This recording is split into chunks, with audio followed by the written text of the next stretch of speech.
So in the last lecture, I covered the logic behind Hardy-Weinberg equilibrium being the null hypothesis for population genetics, and how we can use this to understand when you get deviations from Hardy-Weinberg equilibrium that evolution is occurring. The next two videos are going to focus on how the specific violations of Hardy-Weinberg equilibrium might cause evolution to occur and what those patterns might be. So again, Hardy-Weinberg equilibrium is the null hypothesis that no evolution is occurring as long as certain assumptions are withheld, and that is an infinite population size, which limits drift, that no phenotypes are better than others, so which eliminates selection, and that there's no introduction of new alleles either through migration gene flow or through mutation.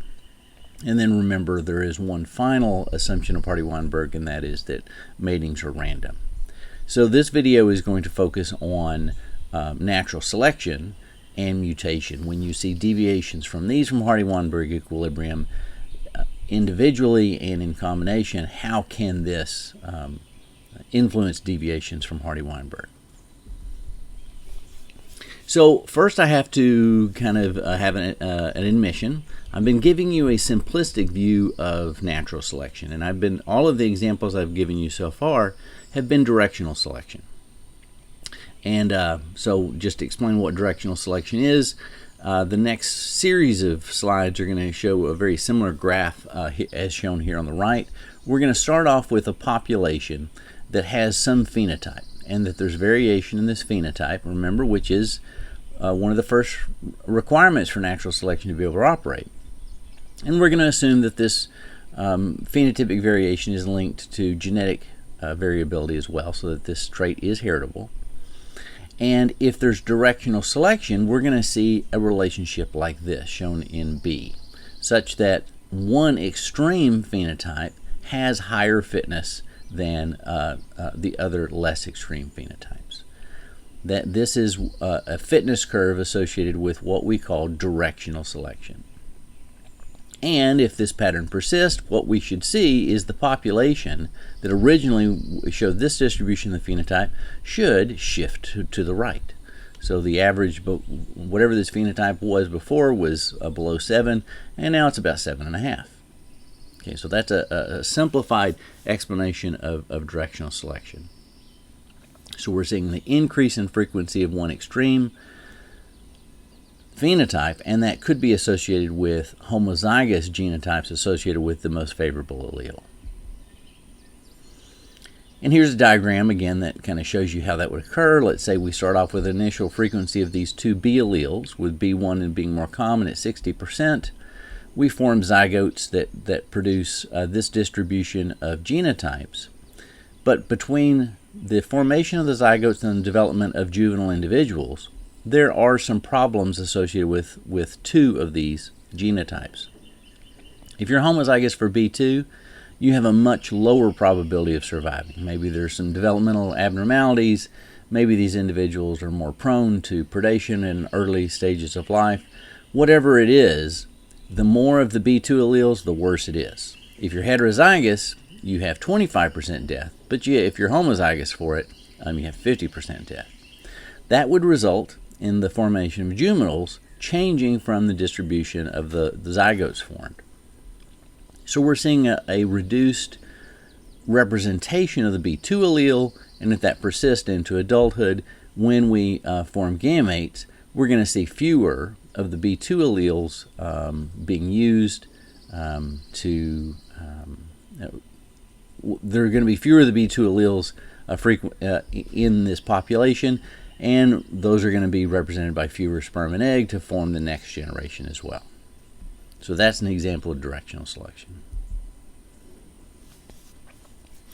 And the magnitude of the fitness differences between the genotypes associated with the favorable versus the non-favorable alleles will determine how quickly a population is going to change with an increase in the favorable alleles and a decrease in the less favorable alleles, which selection is working against. And this figure right here is basically just showing you that. So what we were showing before was a relatively strong selection pressure. Here's another example of a strong selection pressure in which if you're this genotype, homozygous B1, you may have 100% survival. 10% less if you're heterozygous, 20% less if you're B2 homozygous for the less favorable allele. And it doesn't take many generations with that degree of difference for the frequency of the B1 allele, even if it starts off at a very low frequency, to jump up to the point where that becomes the only allele in the population. You'll eventually get there if there's less of a fitness difference between them, but in some cases it's going to be a very slow process. So here we have relatively weak selection, but you still are seeing an increase in the B1, but this is because there's only 0.2 of a difference between the fitnesses between these. Now those numbers and different colored lines shown in the previous slide were from computer simulations. Let's look at a real-life example in which in a laboratory there were tests for directional selection. In this case they used Drosophila, which there are phenotypic differences in individuals in their ability to digest ethanol. And so if you raise a group of flies that start off with the same basic capabilities for digestion of ethanol, and some of these you just give them regular food, this is the control group, versus another experimental group in which you give them food that's been doused in ethanol basically, you're putting a selection pressure on this experimental group in which you're challenging them. If you can't handle alcohol, you're probably not going to have high fitness. You're not going to be able to utilize this food source. If you do have the genes for better ability to utilize alcohol, ethanol, then you're going to have a fitness advantage. And here are the results of this study. Notice there are 2 control lines and 2 ethanol lines. These are basically replicates of the same study just to see if the pattern holds in 2 different experimental analyses. So the first thing notice here is that the control group, if all of them started off, both the experimental and control, were the same population just split into 4, and the frequency of the ADHF allele, which is associated with greater efficiency associated with alcohol digestion, it was the same, just under 40% in the population. And see, that didn't really change markedly in the control group that didn't experience the selection pressure. They were just fed regular food like normal, and alcohol never really entered the picture. But look at the 2 groups in which you had ethanol doused food. What you see is a very steady increase in the ADHF allele. There's strong selection pressure for individuals to be able to, if they're going to use this food source more efficiently, they have to have this ADHF allele. So we see selection for this allele and against the other alleles. So an indication of directional selection. Now, one other thing I wanted to point out with regard to this slide, the previous slides were really nice, smooth curves from simulation data. This is real data, looking at real populations where you're looking at the fraction of individuals and the frequency of their possessing the ADHF or the ADHS allele. And as you can imagine, if you're going to do an experiment like this, you're not going to use an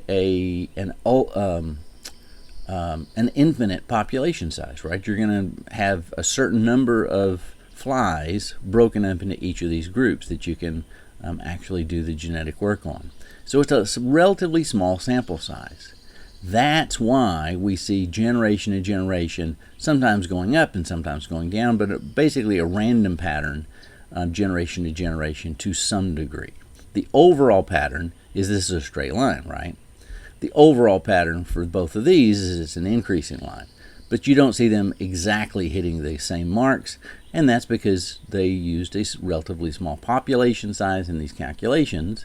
So this not only is demonstrating primarily natural selection, but these random walks from generation to generation are demonstrating genetic drift.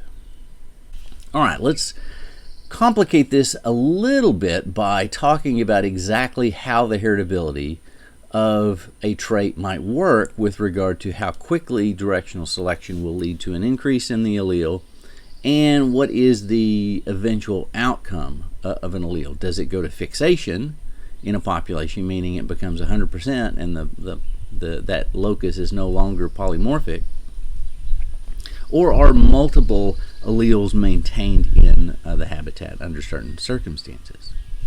All right, well, what I'm setting up here is the difference when we have selection for or against recessive alleles and dominant alleles under directional selection. All right, let's take the case first of selection against recessive alleles. So in this case, the recessive allele, the little a, which is shown here in the red line, is not as good. So the dominant allele is actually better, okay? What we see is, at least initially, a very rapid decrease in the frequency of the little a allele. But how quickly this allele disappears starts to asymptote here, and it never actually goes to complete extinction. All right, well, let's try to understand why this is the case. And you have to think back, what does it really mean to be a recessive allele versus a dominant allele? If you are a recessive allele, to show the associated phenotype, remember, you have to be homozygous recessive. To be a dominant trait means you only need one of the dominant alleles to show that associated phenotype. So if there's selection against the recessive allele, we're also talking about selection for the dominant allele, right? And it only takes one of these dominant alleles to give you, in this case, a better phenotype. And so those are going to really jump up quickly because, boy, that one rare mutant, big A, that individual is going to have higher fitness and pass on more copies of that very quickly. And most of the offspring from this individual are going to get this, right? And then so the big A is going to increase in frequency really quickly. But what is happening right here where you start to see this asymptote? So the big A never goes to fixation here, and the little a never goes completely to elimination. Why is that? Why don't we just completely get rid of this bad allele? The little a allele is not as good. Well, remember, at this situation, at this point, the rare little a that is out there is actually in the heterozygous condition in the individuals that have it. And so selection can't see this, because if you're a heterozygote, you get the beneficial trait, you get the beneficial A. And so in this situation, you can't completely get rid of the little a's because they hide in the heterozygous individuals. They're immune to selection because you have the good fitness, whether you're big A or heterozygous for big A, little a. Okay, and that's what's being shown here. If you look at the fitness differences, these are the same fitness, right? So that is the bad allele, but it's hiding because it's got this dominant brother here, or kind of genetic sibling. You can only see fitness, lowered fitness associated with this recessive allele when it is in homozygous situation. So these few remaining little a's, it's in individuals that are heterozygous. All right, well, now let's contrast that with selection against a dominant allele. So in this situation, we've got a really common big A, but in this case, the big A is associated with lower fitness. So if you're homozygous dominant, you get 40% of the fitness of the homozygous recessives. And again, because if it's a dominant allele, you get this negative fitness, even if you just have one of them. It's the same. So in a situation like this, if you start off with a population that's almost entirely big A's, most of the individuals are going to be like this. And if you do get a mutation for this new beneficial little a, it's going to be initially in individuals that are heterozygous. So this new beneficial allele is being prevented from doing its good work and producing a better phenotype because it's so rare that it's typically going to be combined with a big A. And so the heterozygotes are going to be covering up the potential positive fitness associated with this little a. You're only going to get the beneficial phenotype when the A's are big enough, frequent enough in the population that you will see the formation of, you're likely to get some individuals that are heterozygous mating and a quarter of their offspring. Think about it. Do your old Punnett square. 2 heterozygous individuals mate, a quarter of their offspring are going to be homozygous recessive. Once you get enough heterozygotes in the population and they start mating, then it's suddenly you start to getting more and more of these. So the decrease in the bad allele and the increase in the good allele is slow at first. But once you start forming enough of these individuals that have this beneficial trait, then they can find each other. And when 2 homozygous recessive individuals mate, that's all they're going to produce, right? And so then, boom, it's going to really take off. And in this situation, there's nowhere for these for these dominant bad alleles to hide. So the good recessive allele is going to go to fixation. The bad dominant allele is going to go to extinction. All right, now I think it's going to probably take you a while to go back and listen to this part of the lecture several times to really understand the difference between the selection against a dominant recessive allele. And what I found is that students sometimes get confused with what recessive and dominant mean. If you focus on that, this is all going to make sense to you.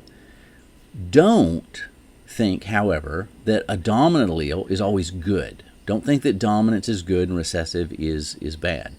So, because look at this example right here. In this example, the recessive allele, when in homozygous situation, is the highest fitness. It is the best fitness. The ability for this fitness to be expressed, though, is limited in recessive phenotypes, recessive alleles, phenotypes associated with recessive alleles compared to dominant alleles. And that's what leads to the different patterns. So you may have to just go through this several times to make sure that you can understand the difference. And here's an extreme example of how selection against recessive alleles, getting rid of them, is so difficult. So here we have a flower beetle in which there's been studies to find at this one locus there is a lethal recessive allele. So that if you're homozygous for the recessive LL in this situation, it kills these beetles. And so if you start off a population of beetles that have 50% of these alleles as as lethal, half of the alleles in the population are these lethal alleles. Boy, you think there would be really strong selection pressure to get rid of those and select for the beneficial alleles, right? That's what's being shown down here, the dominant alleles. But again, at least initially, there is pretty rapid getting rid of these lethal alleles. But then it's starting to level off right here. And why is that?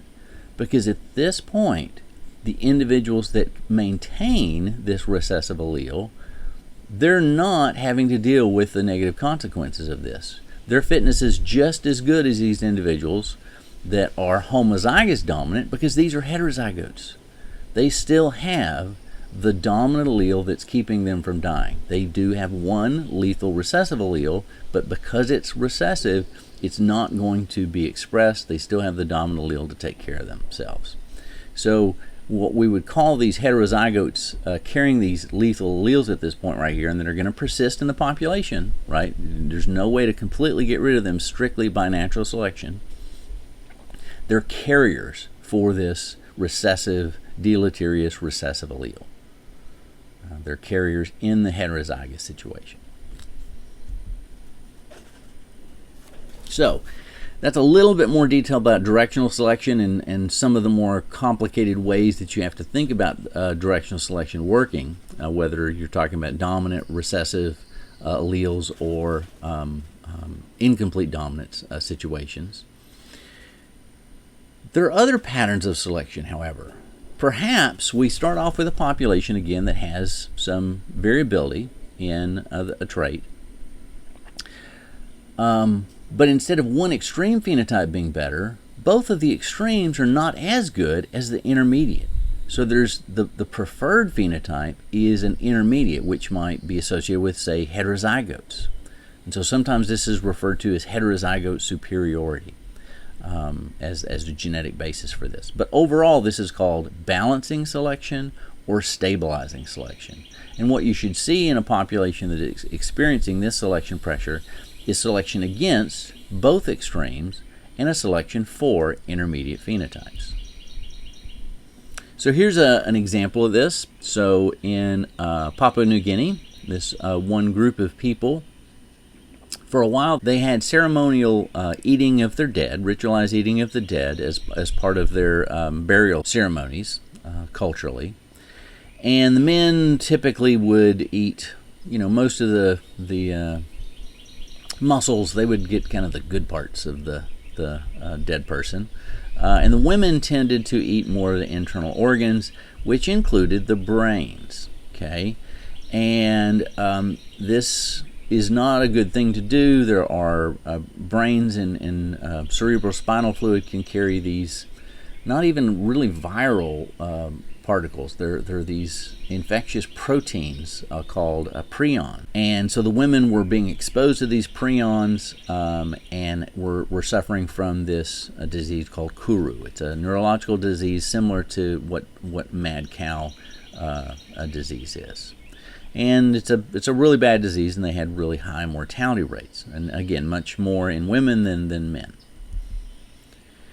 Well, again, this neurological disease is closely related to some similar diseases, and so scientists use some prior knowledge about the genetic propensity for certain genotypes to be more prone to these types of diseases, and look to see if there was evidence of similar patterns in this group of people in Papua New Guinea.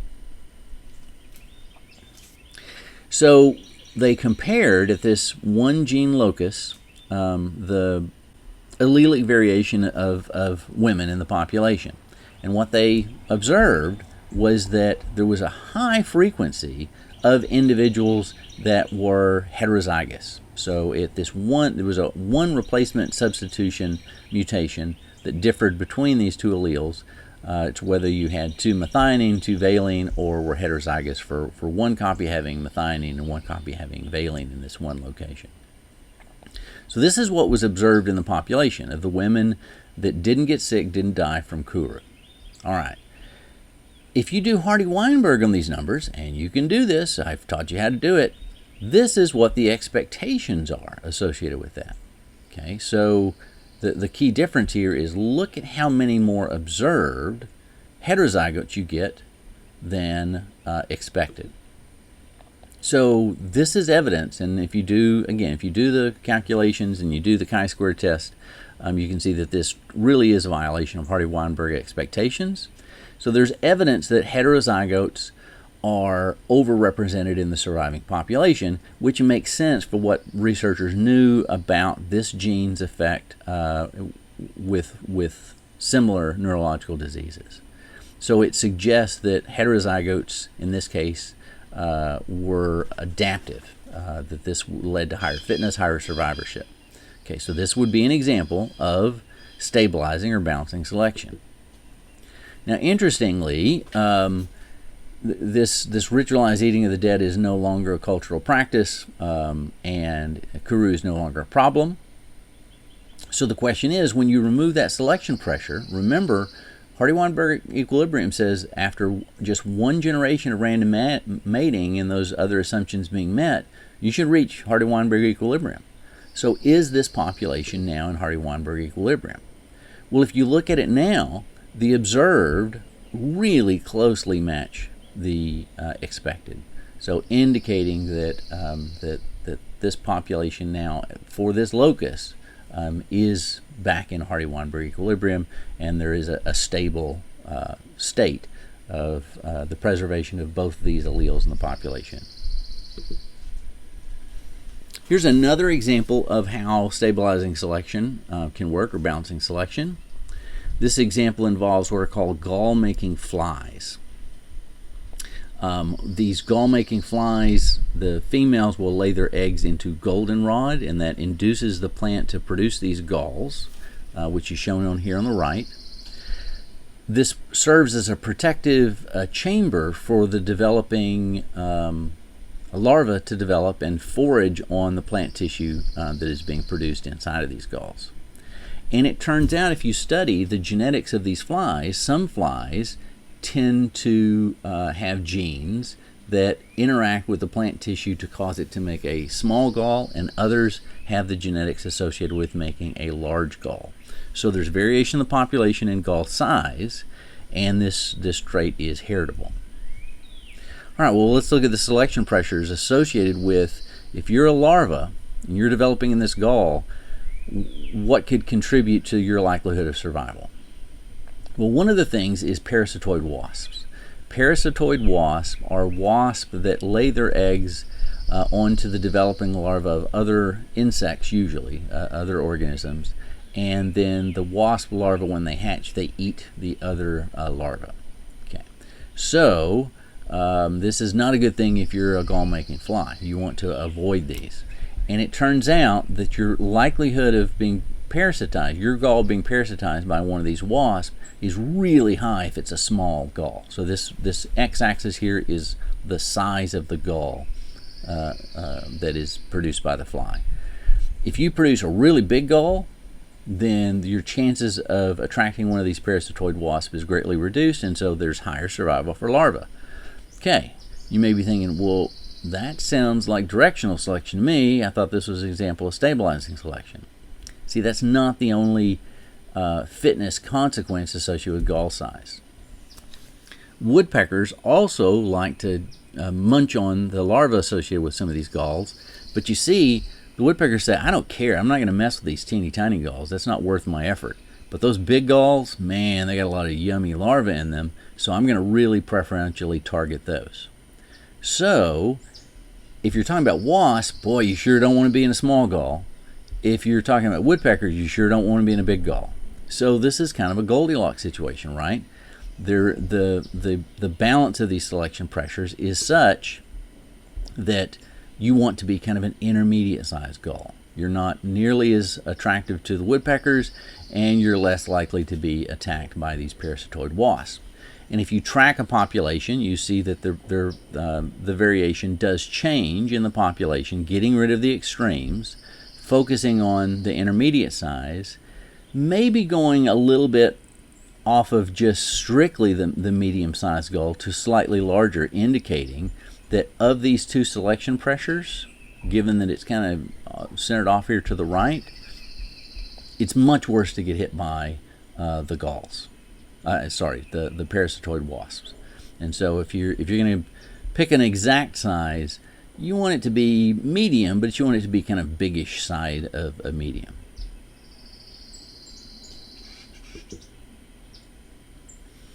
All right, so the next type of selection is actually the reverse of balancing selection, which you remember is also called stabilizing selection. If something's not stabilized, it's disruptive.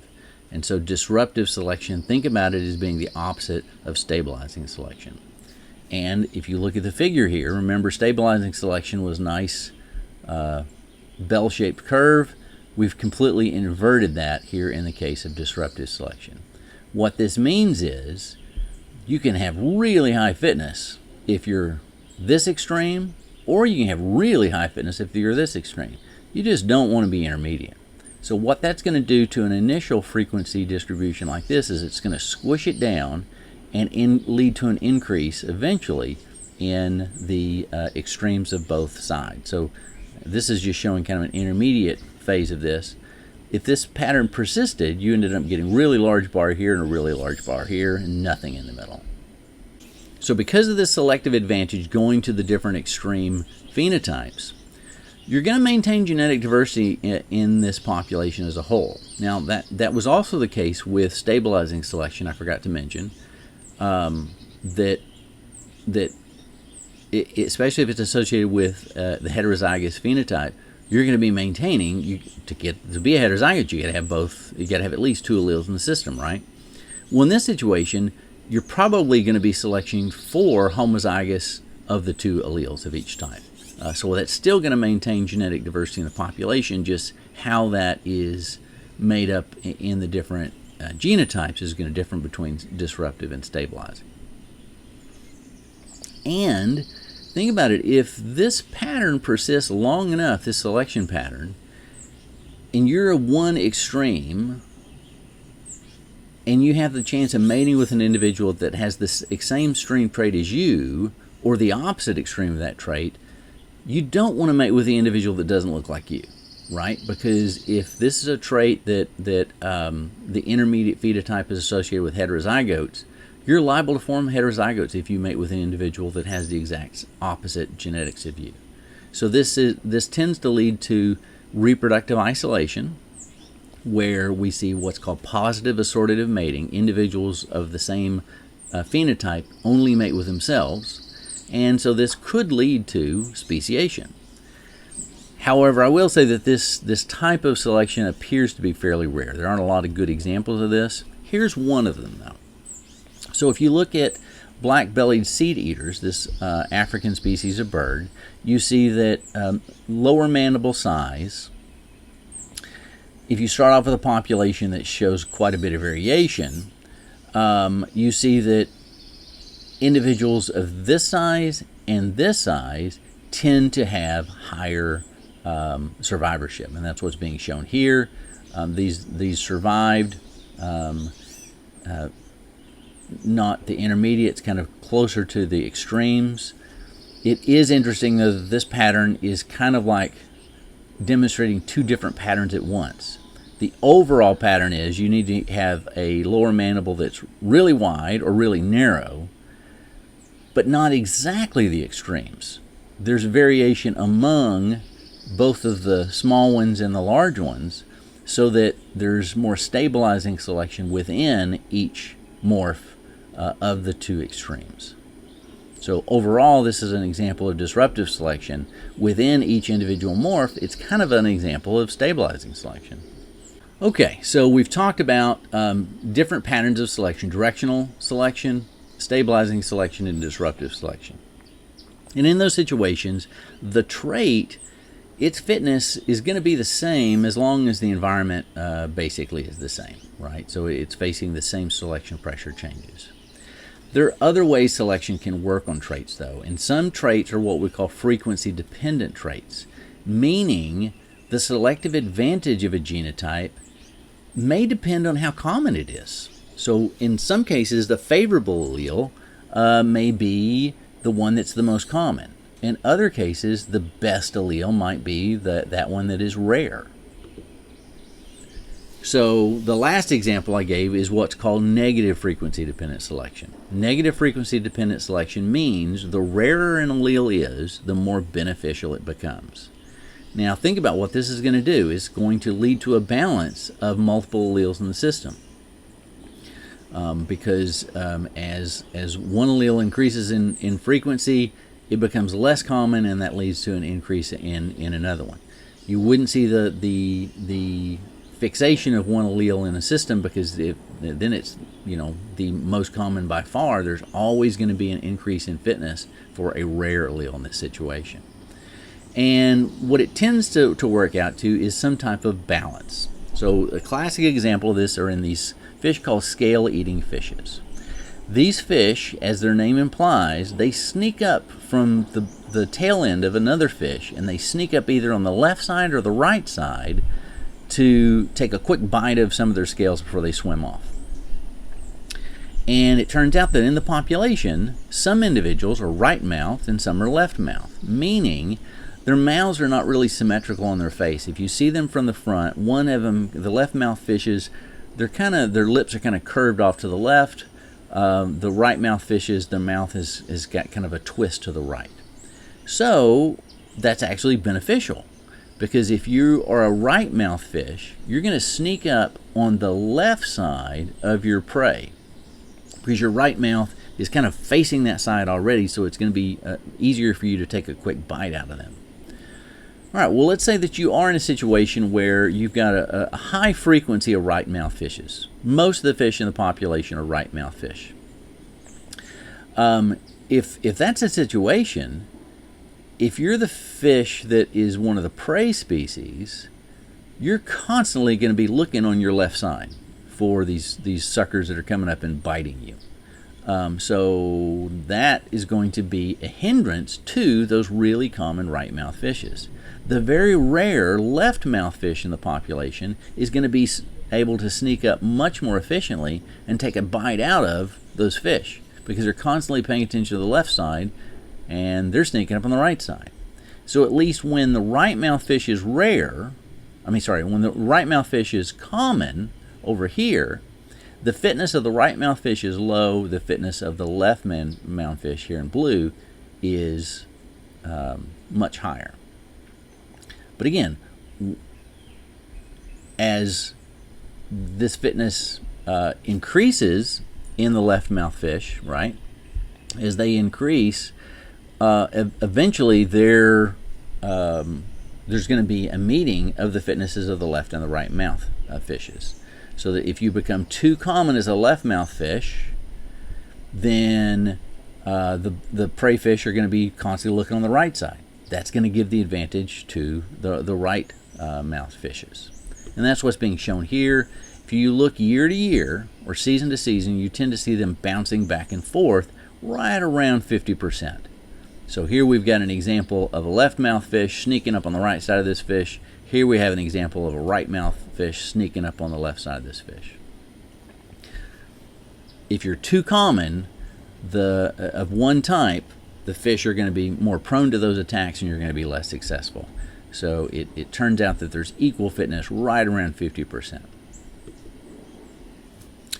Here's another example of negative frequency dependent selection in elderflower orchids. There are two flower morphs in this species. There's a purple flower and a yellow flower. And you probably know that flowers have evolved in most species of angiosperms as a way to attract pollinators to take pollen from one plant and deposit it on another one to initiate fertilization for seed development. And part of the evolution, the coevolution between the insects and the plants is the flowers have evolved a reward to entice the pollinators to visit their flowers. Well, the elderflowers are basically kind of like liars. They advertise, hey, I'm a really pretty flower here. Come get some of my pollen. I'll give you some nectar. You'll have a nice reward. But they don't really actually reward the bumblebees. So, in this population, let's say you're a bumblebee. You come to this one right here. You come to the purple one. You go, okay, I'm not getting anything here. Shoot, I'm not going to go anything that looks like this. I'm going to go to this yellow one over here. And they go, man, these yellow ones are crap. I'm not getting anything here. What am I going to go to now? Oh, look, there's a red one, or the purple one. I'm going to go to that one. So you got to think about these bees as not having a really good long-term memory. But the last flower color that they visit, they have a negative association with that, and so they're going to likely go to the opposite color. So think about what this is going to do. This means that if you are the rare colored flower in a population, let's say if you're a yellow flower in a population that's almost 90% purple, most of the bees are going to, before they visit you, have visited a purple flower, and so you're going to get tons of visits of bees. So there's going to be less competition for you in attracting pollinators because most of the bees in the population have previously been trained, those purple flowers don't do anything. And so the rarer you are, again, the higher your fitness will be. So here's a study where they artificially put out plants in different ratios to see the effect on bee behavior. So here's where we're looking at the relative male reproductive success as it relates to the frequency of yellow morphs and the relative female reproductive success related to the yellow morph. So the more common the yellow morph, the lower their fitness, right? The less common the yellow morph, the higher their fitness, both in the male and the female reproductive, both in pollen distribution and fruit set and pollen reception. The one here is important because this means at this point right here, the fitness of the yellow morph, which is being manipulated here, is the same as the purple morph. And if you look at where that occurs, it occurs not exactly at 50%, but it occurs around 70% for males, about, depending on what aspect of the female reproductive fitness you look at, again, between 60 and a low 70%. So what this means is that the yellow morphs still may be a little more attractive than the purple morphs. So they tend to not like the purple morphs more, even though they bounce back and forth. They're more likely to visit two yellow flowers to give them an extra shot. So there is this kind of innate preference for the yellow morph compared to the purple morphs. And that's pretty much true of insects of Hymenoptera. They prefer yellows and oranges compared to reds. Red in flowers are more associated with the coevolution of hummingbird pollinators. Okay, well, this was just an experimental setup to see where the fitnesses resided depending on the frequency of the yellow and purple morphs in different situations. What about a natural population of these flowers? These are real flowers out there. When you just look at them, what frequency do you see these flowers existing in? And it's right around 69%. Okay, so this experimental study demonstrated that is about the frequency of a population is about 70% yellow, 30% purple, that is associated with equal fitness in both of these situations. All right, let's talk about the opposite case. Now we'll talk about positive frequency independent situations. This is where the more common the phenotype, the more advantageous that trait becomes. So the more common those alleles become, the better they are.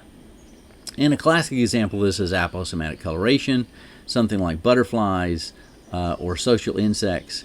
The more of them there are, the more efficient they are at training potential predators. Hey, I'm dangerous or I'm poisonous, you shouldn't mess with me.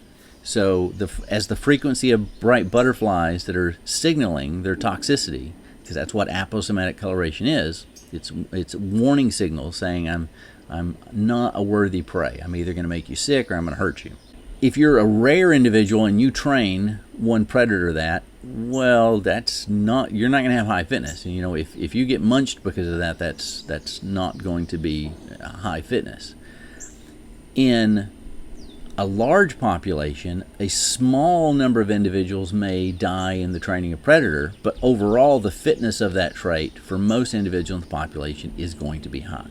So the more common it is, the aposematic signal, the more efficient they are to train the predator population, and overall that trait will become more and more adaptive, more and more able to warn off potential predators. But it doesn't work really well in situations where they're not. All right, let's move on to mutation. How does mutation, the introduction of new alleles into a population, cause deviations from Hardy-Weinberg equilibrium? Well, first of all, let me just say that by itself, mutation is a relatively weak evolutionary mechanism. It's not going to really sway Hardy-Weinberg expectations in a very short period of time. Remember, mutation rates per gene locus are extremely low. So let's say we start off with a frequency of alleles. The big A is 0.9 and the little a is 0.1. Produce zygotes like this, and it's the same. There's no selection differences between those that make it to juveniles versus the adults.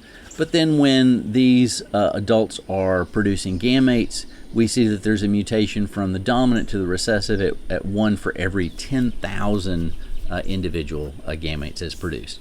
That's actually a really high mutation rate, but even that, it's just a drop in the bucket, right? I mean, look at what it did to the changes. I mean, there's no way that this is going to sway against Hardy-Weinberg equilibrium. It's just not enough.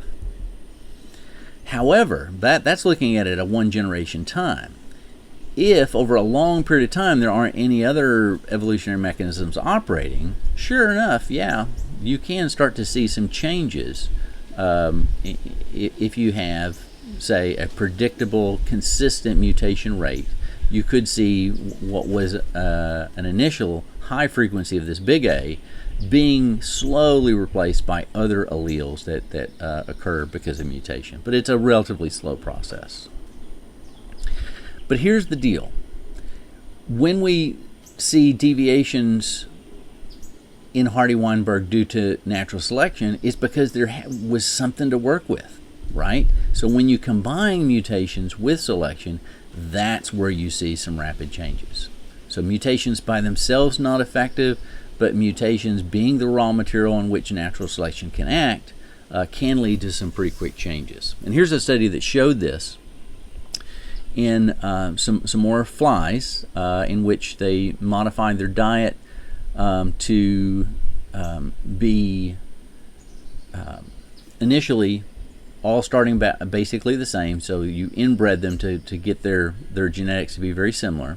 And then you gave some an unstressed line, basically just regular food, regular media to eat. Others you added a high concentration of salt there to stress them so that only those that happen to accumulate mutations that allow them to deal with this higher salt concentration are going to have higher fitness. And sure enough, you see that in each of these cases, so here are the 2 control lines, here are 4 experimental lines that independently derive mutations, and these ended up increasing in frequency in the population because of the adaptive nature of these mutations. It increased the frequency of them in the population. But the unstressed lines, they were still accumulating mutations, but they didn't spread as quickly in the population because there really was no selective benefit for them in the absence of this salt-stressed diet. So good mutations can very rapidly increase in population. The speed at which that occurs, though, like we'll go back to what we were talking about, if it's directional selection, whether it's a dominant allele versus a recessive allele. Recessive alleles increasing in a population is going to be slow, right? Because initially they're going to be just stuck with the heterozygotes. Dominant alleles that are beneficial are going to go increase in frequency much faster. Deleterious mutations can be purged in some populations, but they may be found in a balance in a population in other cases. There's a couple reasons for that. One is if there's a relatively high mutation rate, it could be constantly reintroducing new mutations into the population, especially if selection to get rid of them is relatively rare. So if there's a low selection pressure and a relatively high mutation rate, we establish what is called a mutation selection balance. But also remember earlier in this lecture when I talked about deleterious recessive alleles hiding in heterozygote carriers, that's another way that you might maintain a small number of deleterious alleles in a population, despite even really high selection to get rid of them. So mutation selection balance is going to depend on a variety of factors. So those are some of the ways that natural selection and mutation can work together to cause deviations from Hardy-Weinberg expectations.